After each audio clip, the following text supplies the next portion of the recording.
Kapag sinabing CKD or chronic kidney disease, karamihan ang iniisip ay okay lang, may dialysis naman.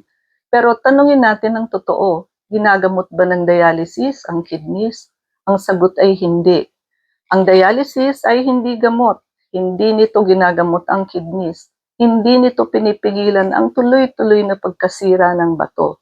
Kahit ikaw ay nagda-dialysis na, kahit may pang-dialysis ka, kahit regular ang session, kung ang mga dahilan ng pagkasira ng kidneys ay hindi naaayos, patuloy pa rin ang damage.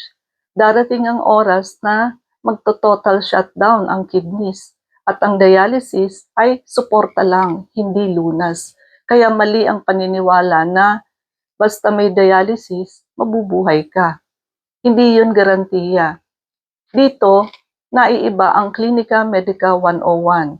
Sa Clinica Medica 101, inaalam muna namin ang lahat ng sanhi ng CKD. Hindi lang sintomas ang tinutugunan, kundi ang mga ugat ng problema. At mahalagang malaman ito.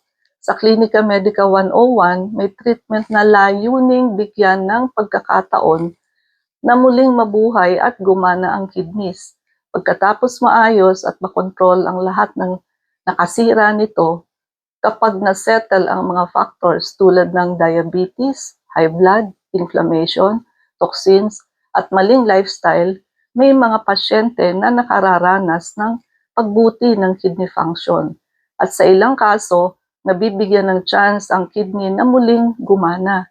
Hindi ito instant cure, hindi ito pangakong pare-pareho ang resulta.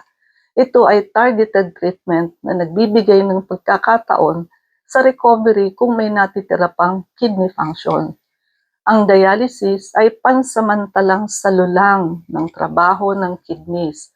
Kung hindi mo aayusin ang pinagmulan ng CKD, walang machine ang makapipigil sa tuluyang kidney shutdown. Kung ikaw o ang mahal mo sa buhay ay may CKD, kumilos habang may oras pa. Clinica Medica 101, may treatment para bigyan ng pagkakataong muling mabuhay at gumana ang kidneys kapag naayos ang mga dahilan ng pagkasira nito.